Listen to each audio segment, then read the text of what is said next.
Actually, in the National Education Association's training manual, which is the largest teacher union in the country, they had a seminar on how to teach critical race theory to kids. That sounds like it's in our schools, doesn't it? What that is it's literally just common sense. It's saying that this is real history. This is what has happened in the past. Right. So and that matters. Okay, got it. So, for example, would you say that black-only dormitories is wrong? It certainly creates a sense of community. I don't see any problem with that. We have sororities. We have male-only dorms. Right. So racial differences are irrelevant and immaterial. Chromosomal differences actually do matter. But let me ask you a question. Are there differences between races? No, not biologically. Then why would we have different dormitories for races? Culture. Segregation is what you're arguing for, my friend. No, sir. No, sir.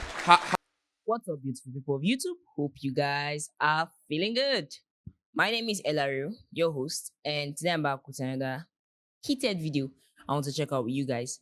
This is called Charlie Kirk Destroys Race-Baited Students with Fact and Logic. We're really going to see the best of Charlie Kirk on this one. You know the drill, guys. We talk less and we react more. Let's check this out. Okay. I just wanted to real quick ask you, can you clarify your definition of critical race theory? Yeah, Derek Bell's. So what he wrote in 1991, Intro to Critical Race Theory. What's in that book? The whole book is your definition. How about this? The one I used. Call everything racist till you control it. Oh, so wait, but then that literally means that critical race theory can mean basically anything you want it to, right? Like, Only can if I you're have, calling like, it racist till you control it. I mean, I'm defining critical race theory in the modern American context as that. We can go back to Herbert Marcuse, One-Dimensional Man, or Jacques Derrida, or Michel Foucault, but the most agreed upon academic theory is Intro to Critical Race Theory, 1991 by Derek Bell. Yeah. Wait, but... Are you familiar with that literature? Well, yeah, I read the book, but I don't remember anything about it. It was for, like, a college class. Like, let's be honest. Nobody remembers the books they read in college. Sounds like a great value proposition to go to college. No, it is. Trust me. Okay. But, like, well, but you didn't go to college, so I guess you wouldn't know. What? It's true, I didn't. Oh. So let me ask you, though, does that mean that I'm not able to have this conversation with you? Because I actually remember the book and you didn't, and you paid for it. Oh, nice comeback. Nice comeback.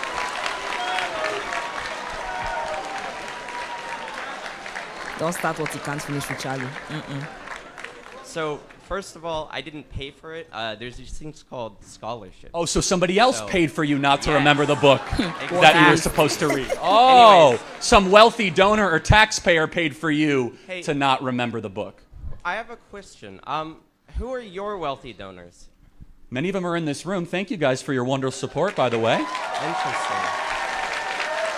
We have over 130,000 grassroots donors at Turning Point USA, 130,000. I think we have some people in the back that chip in $5, $10, $15. God bless you, God bless you, God bless you, God bless you, God bless you. We are a grassroots funded operation.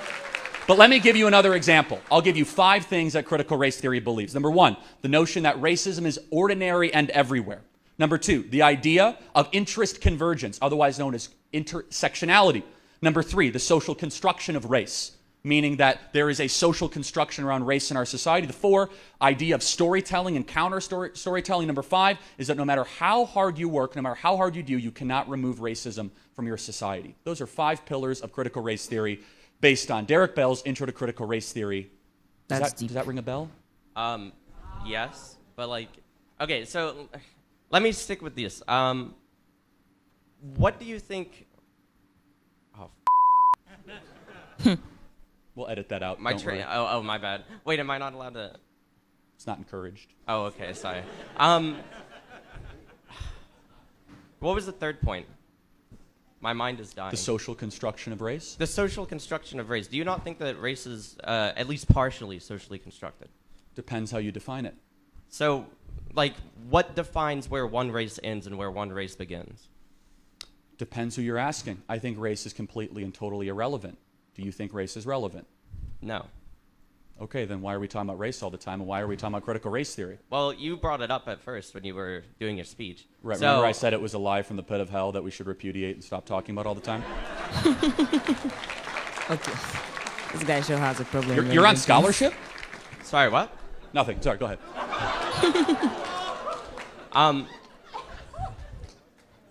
So, to answer your question, I don't think that race means anything, and I guess you don't either, right? Yeah. Right. So, then why do you keep bringing up race whenever you're on or speaking on a stage? I am not speaking on a stage bringing up critical race theory. You are. No. So. I'm bringing up how critical race theory destroys society and how we shouldn't talk about race all the time. Okay. But you're bringing up race. No, critical race theory, not race. Okay, so what's the second word in that? Yeah, it's race, but it's a theory of how to view race, of which is a mind virus pathogen destroying America, of which I said again, just to reemphasize for those in the back, we could replay the tape, we'd throw the red flag, we'll watch it over again. I said that what? Race means nothing. I care about your actions, your character, and most importantly, your soul. Thank you for being here tonight. Thank you. Yep. Hi. To address your previous assertion that race means nothing, critical race theory is not being taught in schools. It is a academic theory that's pretty much delegated only to higher academia. They're not teaching it in schools. Your explanation of it was an oversimplification. You address the real history behind it, unlike most people. And why, if race means nothing, does it affect our history? Say 1921 Tulsa Race Massacre. Why is there such evil history with something that supposedly means nothing? Okay, so first of all, you're wrong. It is being taught in elementary schools. I'll give you an example. Not only is it being taught, it's being enforced.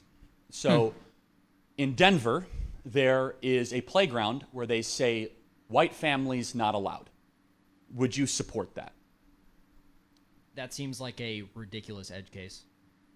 So I'll give you another example. Actually, in the National Education Association's training manual, which is the largest teacher union in the country, they had a seminar on how to teach critical race theory to kids.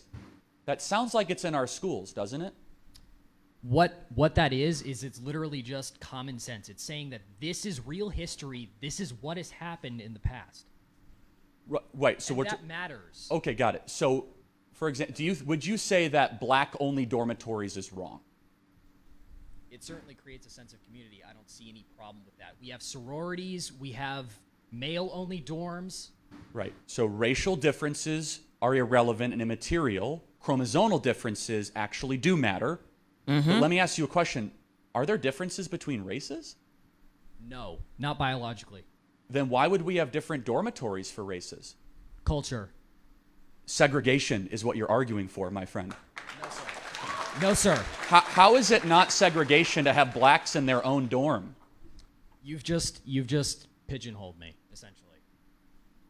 You've essentially just you've distracted from my original argument. No. You did that to yourself. Let's reemphasize. So Okay. Ibram X. Kendi argues, who is one of the leading thinkers of critical theory, race theory, discrimination today to atone for discrimination of yesterday. We have black-only graduation ceremonies at Columbia University, black-only dormitories across the country, for example, at Western Washington University. Can you join me today in saying black-only dormitories are evil, wrong, and it's segregation? You still haven't answered my question about why does this history simultaneously mean nothing? Well, I'm And happy to answer also- that, but the fact you're dodging segregation in America, why is that? I'm arguing against segregation. So you're against black-only dormitories? Yes. Well, you said it was a force of community, and then for your not for critical race That's theory. an option. We have choice. Oh, so you could choose to segregate. That's a pigeonhole. What do you think of white-only dormitories? What? Would you support white-only dormitories? Everybody has a choice. So I think white-only and black-only anything is evil and wrong. That's why I hate critical theory and critical race theory, because when it's put in practice, you start to discriminate people based on race. So we're now south of the Mason-Dixon line in North Carolina. We did a lot of work to get rid of segregation in this country. Why are you trying to bring it back? What work? The Civil Rights Act of 1964. In this state? Yeah, actually, in this state. Are there black-only bathrooms out there I'm unaware of, or white-only bathrooms? Nah. Right. A lot of work was done in this state. Fuck you, your face is small. Well, thanks for being here. They always go to insults when they lose the argument. God bless you, my friend. Hi. I'm hoping that you could explain, without using a single buzzword or a conservative talking point, what CRT is. So you want to go back to Herbert Marcuse, the Frankfurt School, Michel Foucault, Jacques Derrida, I want you to one-dimensional answer man? my question. No, I'm just asking you, how far back do you want me to go? I want you to explain what CRT is. What CRT is comes out of critical theory, which came out of the Frankfurt School, which is a belief that there are systems that exist both institutionally and systemically, and that through critical theory, which also has critical law theory, through the kind of the changing of how we view society must be through a racial lens and not through a economic lens or through a legal lens. And if you look very clearly at the writings of Marcuse, at the writings of Spinoza, especially in the early 1990s where this started to pop up, there was this idea that we must give preference based on the melanin content of people's skin, not on actions, not on choices, and instead, because America's so unequal, because it is so inequitable, that these writers and authors that were the beginning people that actually started this term critical race theory 50 or 60 years ago believed that this would be a true Marxist type movement that would help happen in this country. It was kind of fostered and started in many different universities across this country. Marcuse came from the Frankfurt School, and it really kind of comes back to the couple beliefs that CRT believes in, to make it overly simple. Number one, that there is no such thing as absolute truth. That number two, power dynamics are more important than anything else. Number three, skin color should be something that has a top priority in how we characterize people and their worth and their dignity. Number four, that kind of American history and kind of how we teach it is completely wrong. Five, that America is systemically racist, and I could continue from that. That right there is a 35,000-foot view. Happy to go deeper, but that is the history of critical race theory, and it's evolved into terms of wokeism, diversity, equity, inclusion, the idea of America being systemically racist, 1619 Project. They're all outgrowths of the postmodern deconstructionist type viewpoint that started in the 1960s from Marcuse, who was a Marxist type believer in the Frankfurt School, was expelled, found domicile here in America, and implemented in our colleges. How'd I do? I do appreciate that response. Thank you. You did use the word wokeism, which is a conservative buzzword, unfortunately. I'm going to take my seat. Thank you. How about this? How about this? Garbage. Did you think that slavery and ensuing Jim Crow laws had a lasting impact on the black community in the United States? Some, and that's a good question. So if you correlate all the impact of Jim Crow and slavery, I would say that you could generously say 26% single motherhood in the black community in the 1960s. So about 26% of all black babies born in the 1950s and 1960s were born to a single mother. Now it's 77%. So I would ask you, why did it jump 50 points, 50%, since the Civil Rights Act as America got significantly less racist? So that's fine. I don't know why it jumped. That who cares? But Well, it wasn't slavery or Jim Crow. It No. was something else. so the only lasting impact that slavery had on the U.S. was that less black families had fathers. No, not necessarily. But have you ever known anyone that's owned a slave? No, but I know a few presidents who did. You know them personally? So you know anyone that was ever a slave? Well, no, because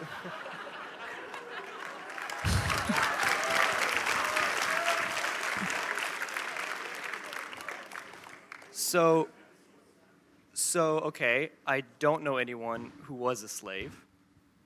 So it had no impact? No, it had some impact. The question is, did it have an impact that is measurable and significant enough now in 2021, where we saw a key metric that influenced the livelihood of the black community, like single motherhood rate, that as America got less racist, all of a sudden now 77% of black babies are born without a father, where before it was 26%.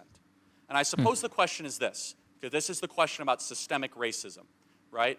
What law that is in practice today actively discriminates against black people? So here's what I would say to that. the idea of capitalism and America, like you said, is it doesn't matter who you are, show me what you got, is fresh start.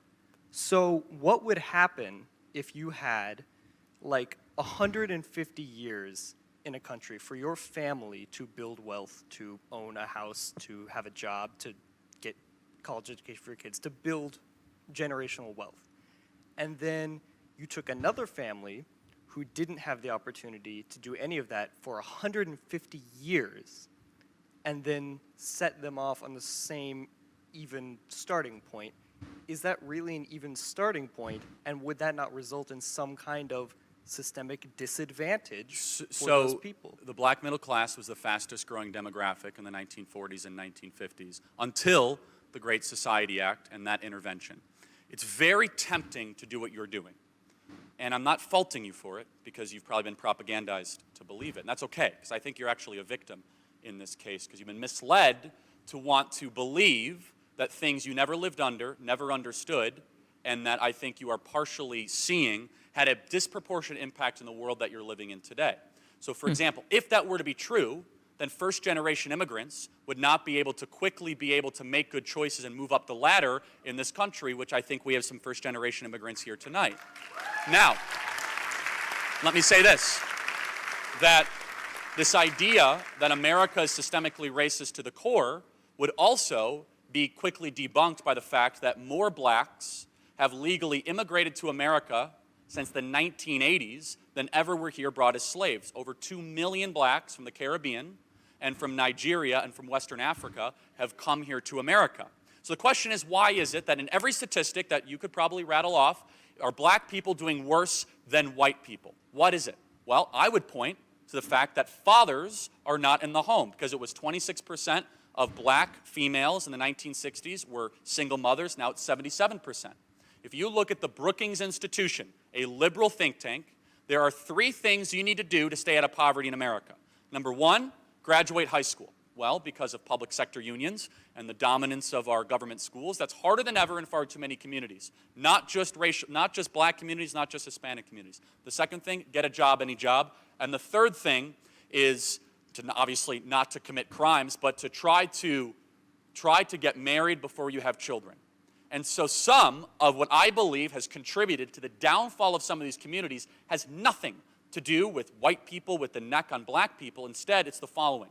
Fathers no longer being in the home, the rise of sexual anarchy that came in post-1960s liberalism that removed this idea of sex being confined to a marital relationship to be gratuitous and everywhere. All of a sudden you've seen an increase in not just the birth rate, but the single motherhood rate and abortion alongside of it. I would just ask this question, I'm just curious.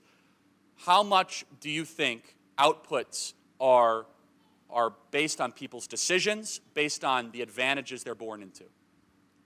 I mean, as someone who's taken Introduction to Sociology, your life is greatly influenced by what the conditions you're born into. But I promise this will be the last thing. Just, you say there's less fathers in the home of, many black families, Yes. and that's the issue. So what do you think is keeping fathers out of the home in those? It's a great question. Do you think it could Good be question. over-policing and police arresting, like, We went through this, disproportionately? everybody. Do you think it could be law enforcement disproportionately enforcing laws in black neighborhoods and arresting more black males than any other demographic? So blacks are actually under-arrested and under-policed per the percentage of crimes they commit. We talked about some of those numbers. But let me tell you one thing in particular. In the Great Society Act, we decided as a civilization to subsidize single motherhood. In the 1960s, we told black women, you no longer need to be married to have children, you can get married to the government. And we saw a dramatic escalation and increase of the deterioration of the nuclear family and a replacement of that of the nanny state and the welfare state. And I would say this, that every single activist group that steps up, that talks about systemic racism and oppression, if you look at the data, purely the data, if there was a movement to put black fathers back in the home and to try and challenge the sexual anarchy that came in the post-1960s and had a more prudent and pious view of sexual relations in America, which is a very unpopular view, by the way, for most Americans, but it's true that before the 1960s, sexual relations were at least culturally, supposed to always be confined to marital relationships. The more gratuitous that we have been in trying to catalog it in media and in pop culture and in Hollywood and yes, in schools, then all of a sudden you have seen people say, well, why do I need to get married for that?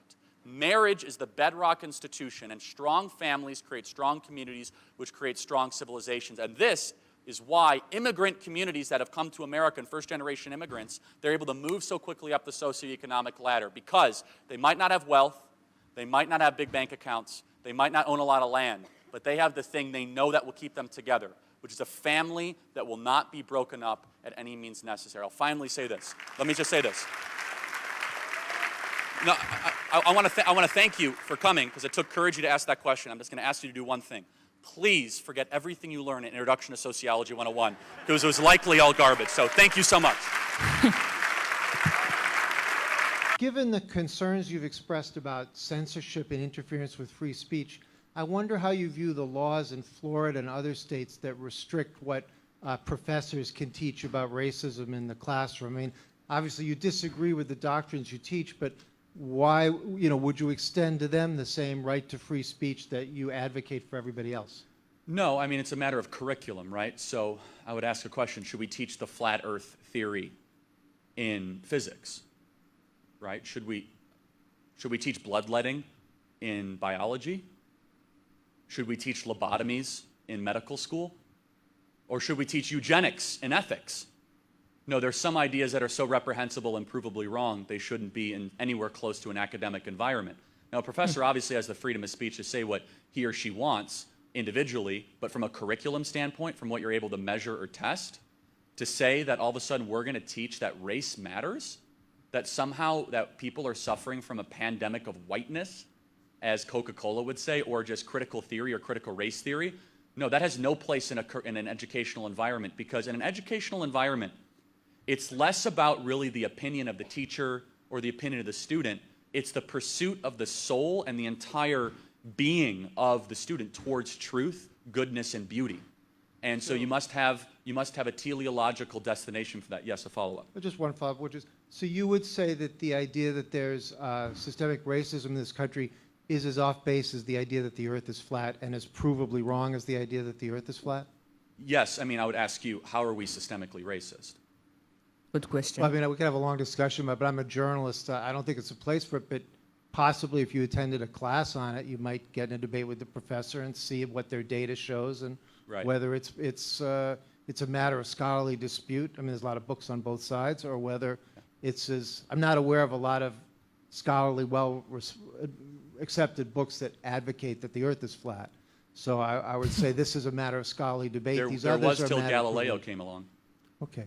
Well, anyway, thank you very much. Thank you. And yeah, just to close it, yes, I think advocating for black-only dormitories is a moral equivalent of bloodletting, lobotomies, and flat earth theory. I think it's evil, it's wrong, and has no place in American education. Do you believe in Asian American privilege? Hey, wealth doesn't mean power and privilege. Do you believe in Asian American privilege? I believe that there are a few people of certain races who have gotten very, very wealthy based on trade, based on the economic system that we have. I also believe that as a white man, I historically have an advantage over people who are of a color that is not my skin tone. This is evident from the slave trade, all the way up to Reconstruction, and all the way up to Jim Crow laws. I assume, based on your facial expression, that you have a retort. I'm going to go ahead and let you make it. So did we treat Asian Americans well in the 1940s and 50s? We sure didn't. So then how did they overcome that? They overcame that through Were they privileged? having to work harder than white people. Oh, so they worked harder and they were rewarded for it 60 years later. How about people that work hard for like 350 years and didn't get any reward? Yeah. Like who? Slaves? Yeah, slaves. What do you mean? Do you know anyone that's ever owned a slave? Do I know anyone that's ever owned a slave? Yes. What does that have to do with it? Has a lot to do with it. What does that have to do with like? Because if you make three big choices in America, you're guaranteed not to live in poverty. You know what those three choices are? Get married before you have kids, get a job, and graduate high school. You know what community does that at the highest rate? Asian Americans. That's why they're successful. We live in a meritocracy. You make good choices, you will be rewarded for those choices, irrelevant of your skin color. So when you say white privilege exists, good choice privilege exists. Yeah, but I think white people reap a lot of benefits. Name one benefit that white people that they benefit from this society, despite Police Asian. treatment. What? Police treatment. What about police treatment? That white people are more likely to be shot by a police officer than a black person's likely to be shot by a police officer? From the Federal Bureau of Investigation, the Department of Justice independent study of 300 independent police forces across the country. Facts must bother leftists because they always walk away as soon as you recite them. You have a shit ton of leftists here who are still standing here. Well, I've already made a couple leave, but I'm happy to keep talking. Oh, you made a couple. That's great. No, but let's get back. Can you, that's quantifiable evidence. If white privilege exists, why are Asian Americans and Indian Americans wealthier, have higher incomes, live in better areas on aggregate than white Americans do? I don't know. Maybe because white privilege doesn't exist.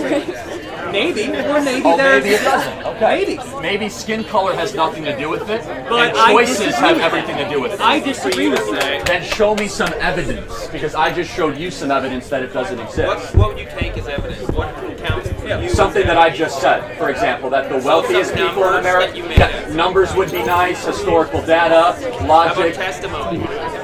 No, testimony means nothing. I don't care about anyone's version of truth. I care about evidence.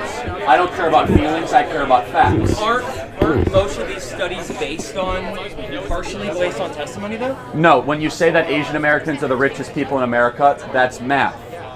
That's looking at people's income. That's not testimony. Okay. Testimony would be a singular person saying, I've had a tough time. That would be testimony, which that might be true, but that doesn't make it true in the aggregate.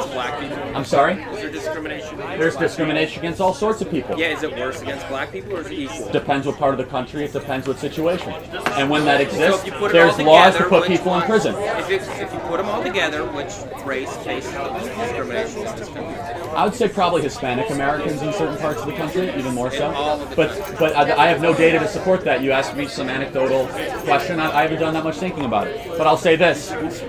In America, if you make a sequence of good choices irrelevant of skin color, you will be rewarded for those choices. We're one of the only countries in the world where that is possible, where you can have intergenerational ascension, where your kids can be better than how you are today. It's like kind of a fallacy. It's not a fallacy. That's why Asian Americans entered. That's why Asian Americans entered in the 1940s as the poorest group in America, and they're now the richest group. The Constitution was not written in Korean.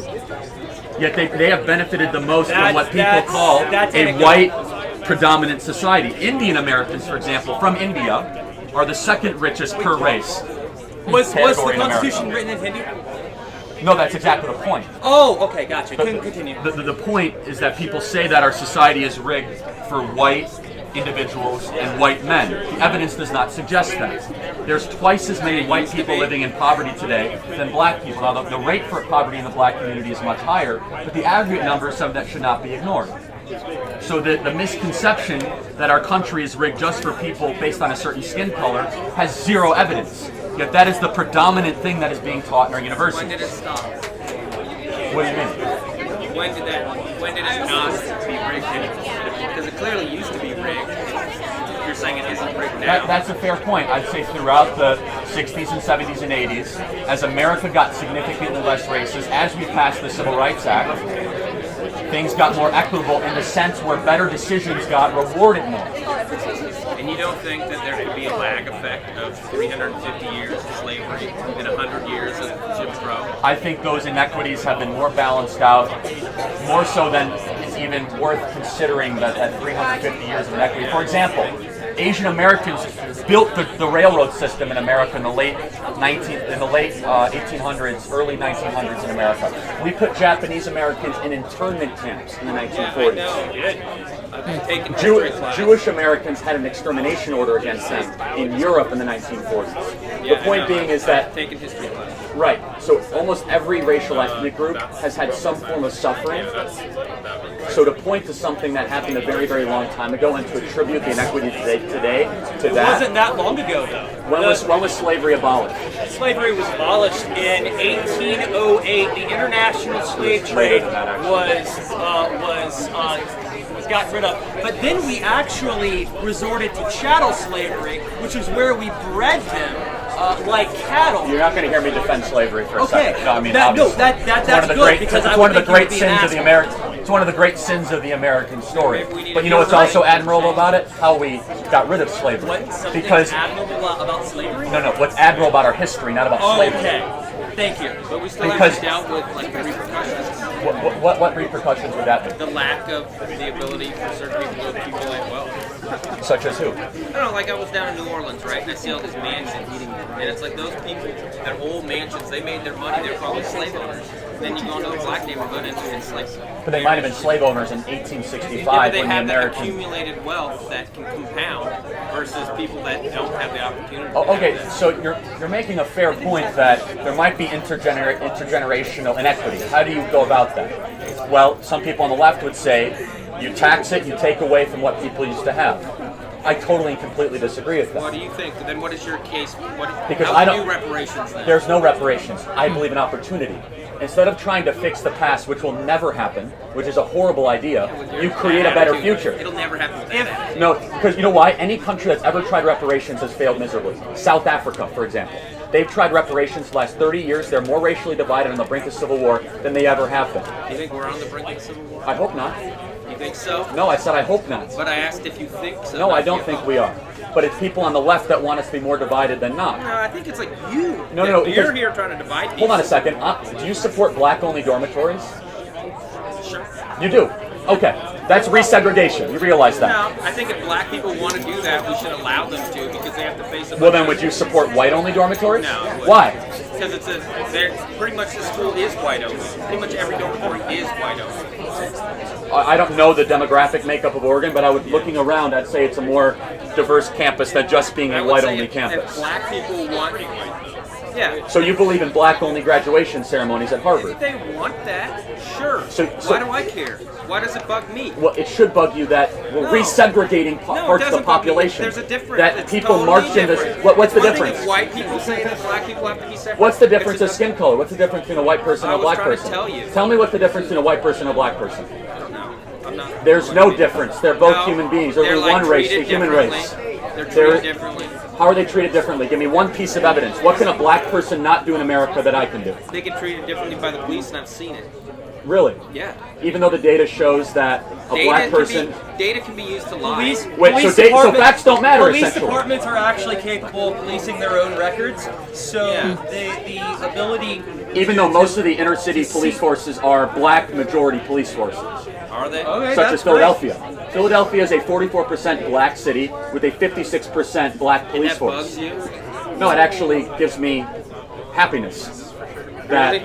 yeah, because I care about all people, and I don't look at people based on race like you So do. you're post-racial?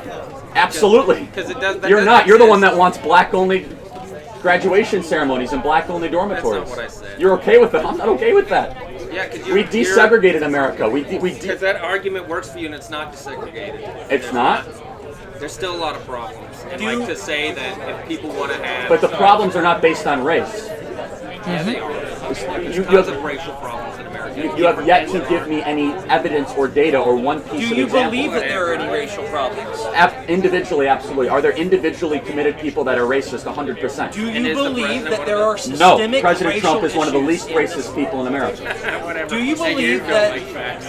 No, give me one evidence that he's racist. How about he got caught discriminating against giving out Complete and housing? total false, not true whatsoever. Okay, Would- so would- you can not believe facts. Wait, no. however you Would want. a Okay. racist president such as President Donald Trump put a black woman as the first Army sergeant ever in the history of the United States Army? That I'm Would not it- racist because I have a black friend argument. The first Army So- sergeant. so at Whoa, what- whoa, the That's first not Army sergeant ever in the Impl- history of the fir- U.S. Army. the That's woman, not true. The first woman battalion commander, you can look Oh, it up. okay, battalion confirmed by commander the is United different than States a Senate. sergeant. The first black woman confirmed by the United States Senate in a position of the United States Army ever. Here's a very simple Okay. question for you. At what point does someone stop being a racist in your mind? I haven't thought about it. You haven't thought, but yet you're quick to label, but you're not quick to retract or have a line in your head. That's pretty dangerous, maybe isn't when it? they die. When they die. That's pretty sinister. Do you think I'm a racist? Yeah. No, hold on a second. He thinks I'm a racist. Why would you say I'm a racist? Just the stuff you're saying. Name one thing I've said that's ever racist. Whatever, I'm not gonna play that game with you. He doesn't need a hype guy. He doesn't need a hype guy. He's doing good on his own. This was heated every step of the way. Man, I don't even know where to start. But then, as some people will say, we just start from the top. Okay. The first guy who came up to the mic, the very first debate Charlie had, that guy was simply hilarious. For real, it was hilarious because, I mean, it's rather shameful that you, a young college student, can't seem to recall a literature that you read or you have read in college. But then the person, as he rightly said, didn't go to college, is able to remember this literature and even give you a summary. Does that make you better than him? Absolutely not. And for the fact that he isn't paying and still bragging on the fact that he's having scholarships for his inadequacy in the educational system is quite appalling. I mean, whoever that is, if the person that actually gave him a scholarship or whoever that's funding the scholarship sees that video, I'm pretty sure they might be tempted to revoke that because he really couldn't understand anything or form a really good question. Charlie had to keep repeating it. Oh man, that kid was hilarious. And okay, generally this was on race. The thing is, the people that caught my most attention was this last two guys. I mean, just the definition from the tall guy wearing black was funny. You know, when he says he believes that he has more privilege than others because of his skin color, that is racist. And I'm just going to say this. If you are supporting black-only dormitories or white-only dormitories or black-only graduations and white-only graduations, then what you're doing is trying to bring back the racist theory. Because in every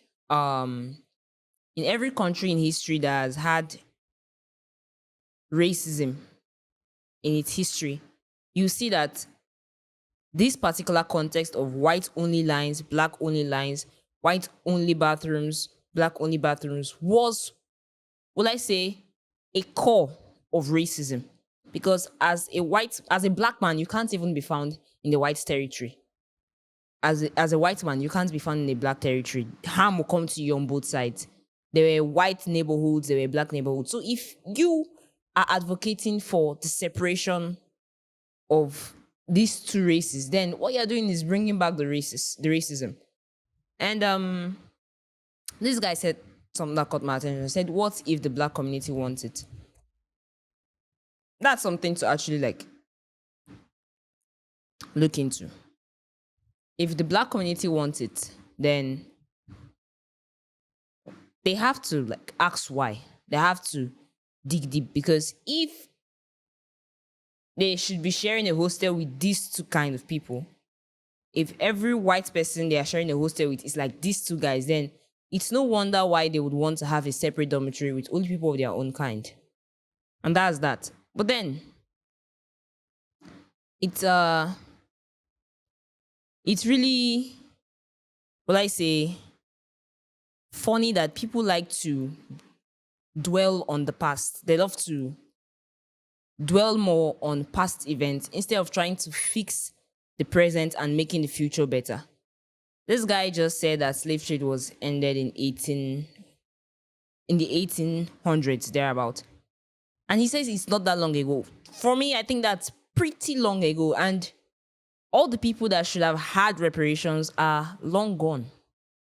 And in this modern day and age, you don't know any slave owner and you don't know any slave.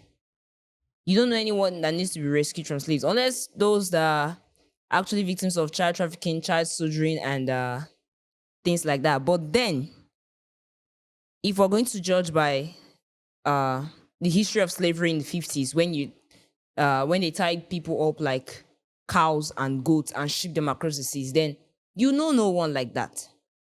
So why do you want to give reparations for something that you, in essence, absolutely have no first idea about? Why would you want to give them some sort of compensation? It really doesn't make sense. And on this issue of generational wealth, I mean, looking at it, the whole context of white privilege, if it is indeed true that white privilege exists, especially in America, being a country that is originally white, if I'm to put it that way, before other ethnicities started coming in, why won't the white man, or why won't the white race have or be the richest or the wealthiest people in that country? I mean, it's just food for thought, because apart from the fact that it's their land, you're actually trying to say that they have more privilege than others.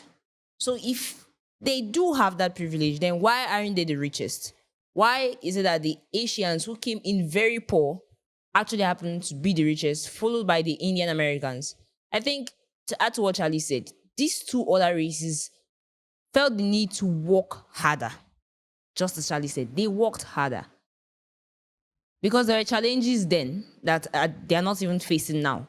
There were a lot more challenges then, because there would have been racist remarks and fingers pointed at them. So they found the need to work harder. And now, as Charlie said, 3 points to be successful in America: graduate high school, get a job, and then ensure you're married before you have kids. Now, somewhere in this clip, he mentioned a particular time in history when sexual anarchy was more like encouraged. You see that people don't, leave the issues of sexual relations to marriage. No. And this particular thing has actually caused more single motherhood, abortion rate, and it's bad for your economy. I mean, it's bad for your pocket. Having children out of wedlock, children that you may not necessarily be able to cater for, is just very obnoxious. And he said clearly, I mean, looking at Indians and Americans, right? Indians and Asians, rather, you can see that these two ethnicities are actually very hard on family values. Like, they go hard on family values. You hardly see Asian men, frolicking and having children before marriage. I mean, now in this day and age, maybe some of them do, but it's generally known that these two races actually go very hard on family. And then when you have a good family, when you have the support of your family, you see that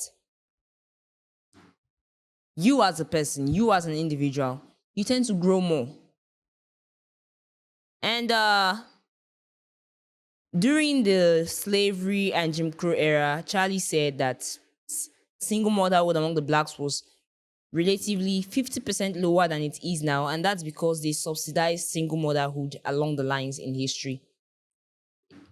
There's a law that Charlie usually states that was in history that says that as a single mother, you receive a certain stipend from the government. Now, this was not wrong, because In that time, yes, most of them needed it due to the situations they found themselves. But then this particular thing now became a standpoint for people to not even care whether they are married or not. They actually know that the government would give them those amenities promised to them because they are single mothers. And you don't expect the government to go back on his word now, even if they actually deliberately put themselves in that.